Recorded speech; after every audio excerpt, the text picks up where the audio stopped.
Ya,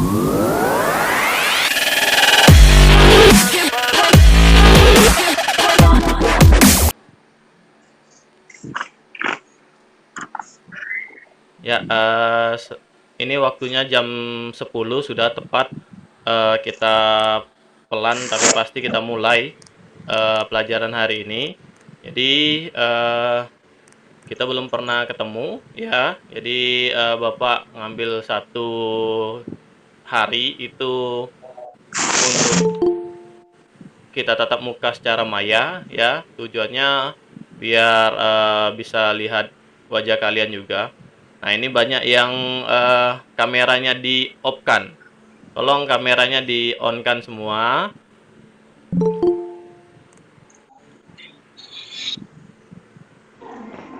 Ya, tolong kameranya di-on-kan semua. Ya, sambil nunggu temannya bergabung, kita mulai dulu pelajarannya. Kita mulai dengan membaca Bismillah. Bismillahirrahmanirrahim. Oke, apa kabar semuanya? Sehat? Sehat ya? Oke ya. Ini ada yang pakai baju olahraga, ada yang pakai baju sekolah. Intinya pakai baju sopan ya. Jadi ada beberapa informasi yang mungkin Bapak akan sampaikan. Ya, kemungkinan kalian akan bagi raport midnya awal bulan 4 ya. Ini lagi diminta untuk nilai midnya. Bapak kemarin sudah lihat beberapa nilai, tapi seluruhnya belum Bapak rekap. Untuk yang mid ada beberapa orang yang tidak mengikuti ya. Jadi kemungkinan kedepannya Bapak akan WA ya, atau nanti Bapak fotokan nilai-nilai kalian. Bagi yang belum, harap melapor segera. Bagi yang sudah, kalian bisa lihat sendiri berapa nilai yang kalian dapat ya. Jadi oke ya. Oke ya. Nah, sekarang kita mulai pelajarannya. Di sini kita Bapak sudah kasih tahu kalian tadi ya bahwa materinya adalah bagian C ya. Bagian C halaman 112, salah Bapak kayaknya. Tadi Bapak tulis 102 sampai 107 ya. Ternyata 112 sampai 117 ya. Salah ketik Bapak. Nah, di sini kita akan bahas sedikit biar kita bervariasi belajarnya. Kalau kemarin Bapak agak renggangkan kalian dengan kegiatan mencatat di rumah, ya. Kemarin sudah ada video yang kalian kirim dengan Bapak, ada yang di-upload di video di YouTube-nya. Nanti Bapak akan mengambil video itu. Ini lagi sudah? Sudah. Oke. Selanjutnya. Ya. Apa yang harus kalian lakukan? Ya. Apa yang kalian lakukan? Apa yang harus kalian lakukan? Sudah, Pak. Sudah. Untuk mewujudkan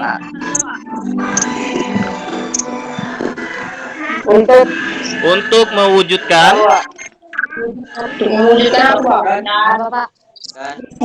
nilai Sumpah Pemuda di masa sekarang. Untuk mewujudkan nilai Sumpah Pemuda di masa sekarang. Nilai Di masa sekarang.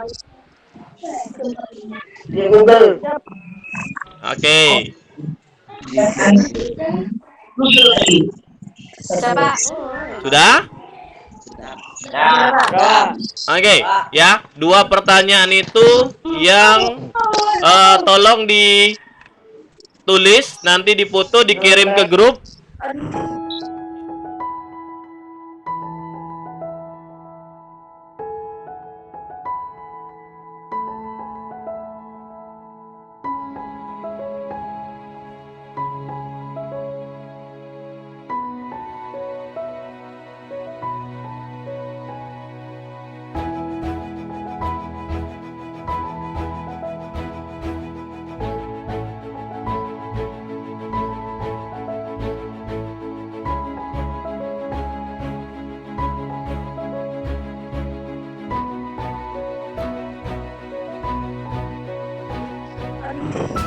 Ya, difoto, dikirim ke grup. Dan satu lagi, ya, Bapak minta ini mencerminkan kita ini pemuda, ya.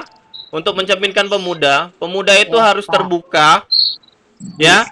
Sudah itu mengakui keberadaan seseorang, ya, dengan cara berterima kasih, ya, dengan cara berterima kasih. Nah, tugas yang kedua ini, tolong kalian tulis suatu kalimat terima kasih kepada orang yang kalian anggap paling berjasa di kehidupan kalian. Bisa itu ibu kalian, bisa itu ayah kalian, bisa itu kakak kalian. Apa saja, siapa saja yang menurut kalian, saya ini harus berterima kasih dengan ibu. Nah, karena ibu selama ini yang gosok baju, misalkan kayak itu, yang nyiapin makanan, ya. Oke, jadi ada dua tugas yang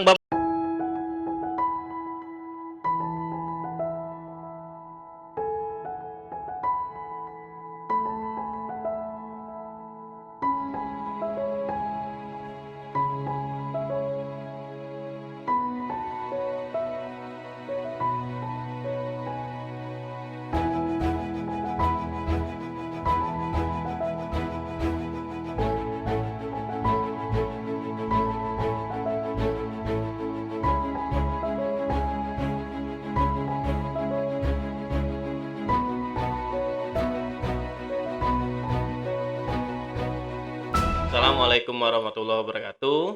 Tadi adalah video pembelajaran dengan teknik diferensiasi dan sosial emosional. Nah, menurut saya yang saya rasakan setelah menggunakan pembelajaran berdiferensiasi dan emosional, sosial emosional, merupakan hal yang baru bagi saya. Jadi selama ini kalau kita mengajar itu tidak mementingkan aspek pemetaan kognitif dari siswa. Jadi dianggap siswa itu semuanya sama. Nah, setelah saya mempelajari pendekatan atau pembelajaran berdiferensiasi, itu kita harus mengakomodir kebutuhan-kebutuhan siswa sesuai dengan minat bakat yang mereka miliki, kesiapan belajar, sudah itu kemampuan mereka dalam menyerap pembelajaran yang kita berikan sebelumnya. Nah, perasaan saya juga dalam pembelajaran sosial emosional itu hal yang baru juga. Karena apa?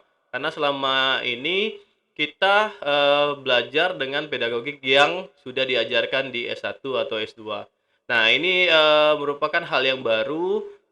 Kita memasukkan aspek-aspek pengembangan sosial emosional ke dalam pembelajaran kita, di mana hal-hal yang kecil bisa berdampak besar bagi siswa dalam bagaimana mengkomunikasikan suatu masalah, sudah itu menggali apa akar masalahnya, bagaimana nanti mereka menanggapi masalahnya atau menyelesaikan masalahnya.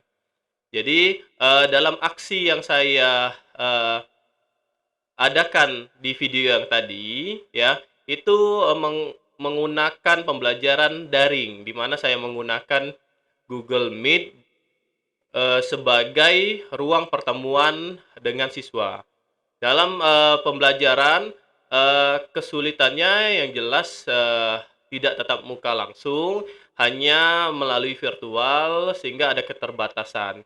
Tetapi dari sisi pembelajarannya, anak-anak tertarik dengan kegiatan-kegiatan baru seperti teknik stop, mereka memfokuskan. Tadi biasanya susah sekali memfokuskan anak dengan kegiatan pembelajaran kita. Sekarang dengan teknik stop itu anak berupaya untuk fokus. Hasilnya alhamdulillah sebagian besar cepat untuk fokus.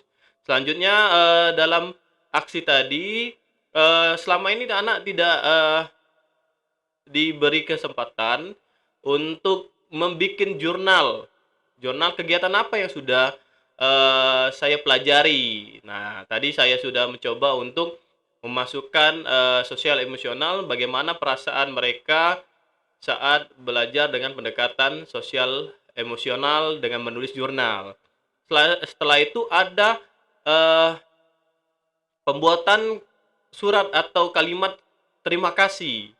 Nah, yang selama ini anak tidak pernah menggunakannya ya, atau tidak pernah melakukannya, itu ada beberapa cerita yang menarik dari ucapan terima kasih. Ada yang terima kasih kepada orang tuanya, ada yang terima kasih kepada guru, ada yang terima kasih pada kakaknya, ada yang terima kasih kepada yang lainnya. Ya, itu merupakan curahan hati siswa ya, curahan hati murid terhadap apa yang mereka rasakan. Ya, seperti itu. Jadi pembelajaran yang saya gunakan dulu cenderung ke aspek kognitif ya, tetapi tidak mengakomodir dari minat dan bakat siswa. Dan yang saya rasakan setelah pembelajaran dengan menggunakan diferensiasi dan sosial emosional ini, pembelajarannya menjadi lebih menarik dan lebih mudah diikuti oleh siswa. Nah, targetnya mungkin ke depan kalau sesudah pandemik siswa dibolehkan untuk masuk sekolah, saya akan mencoba menggunakan atau menerapkan pembelajaran berdiferensiasi dan sosial emosional ini di pembelajaran-pembelajaran yang saya ampuh untuk diberikan kepada siswa.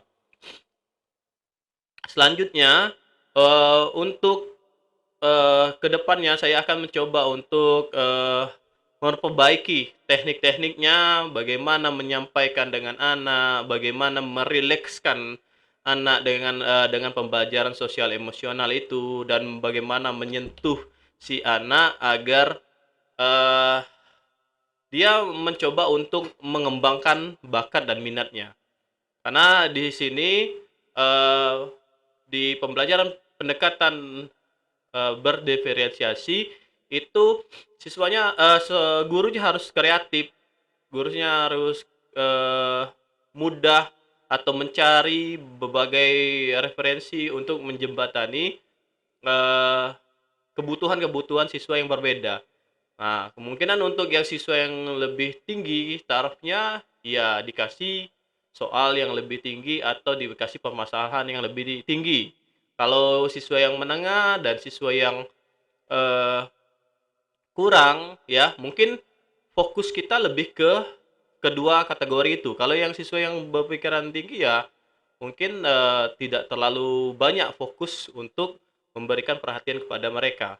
Nah, itu yang baru bagi saya ya, dimana selama ini kebanyakan guru itu fokus pada siswa yang memiliki kemampuan tinggi. Siswa yang memiliki kemampuan rendah ya kadang diibaratkan 30% dari komunitas kelas yang gagal. Nah, kalau bisa dengan berdiferensiasi ini sama-sama mendapatkan materi di mana sesuai dengan kemampuan masing-masing ya. Nah, kalau untuk sosial emosional ini saya sangat berpendapat positif bagaimana cara memberikan siswa itu kesempatan untuk mengembangkan komunikasinya, mengatasi masalah, mengungkapkan masalahnya, sehingga tidak kaku untuk berbicara, untuk mengungkapkan masalah di kedepannya, kemudian hari, ya. Nah, perbaikan-perbaikan yang perlu saya perhatikan, yang pertama, teknik saya mengajar dengan dua pendekatan itu, ya, dua pembelajaran berdiferensiasi dan sosial emosional.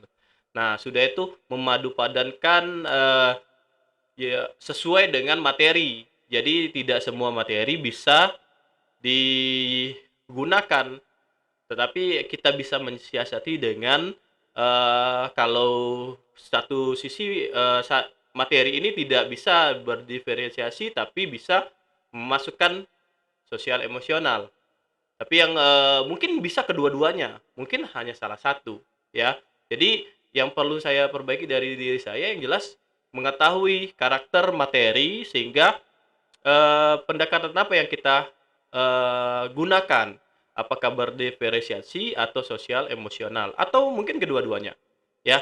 Yang jelas itu yang pertama yang saya akan perbaiki. Yang kedua, teknik menyampaikan eh, pembelajaran dengan berdiferensiasi dengan sosial emosional. Itu paling penting setelah saya mengetahui tekniknya bagaimana. Yang selanjutnya, yang terakhir mungkin eh, saya harus lebih peka dengan kebutuhan siswa, di mana kebutuhan siswa itu berbeda-beda, tidak semuanya sama.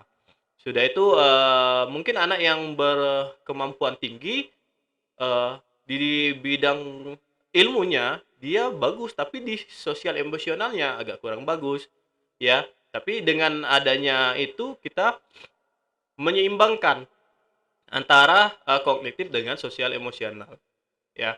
Jadi semuanya saya rasa ini suatu hal yang bagus. Terima kasih program Guru Penggerak karena dengan pengalaman-pengalaman dari modul 1, modul 2, nanti masuk modul ketiga itu membuka pola pikir saya yang tadinya pragmatis menjadi lebih dinamis. Ya, sudah itu eh, mengolah rasa emosional saya yang tadinya keras menjadi lebih berpihak kepada siswa dan lebih bisa berkolaborasi dengan teman sejawat dan warga sekolah, karena percuma kita punya kemampuan yang banyak, eh, ilmu yang banyak, tapi kita tidak bisa berkolaborasi dengan orang yang lebih membutuhkan ilmu itu.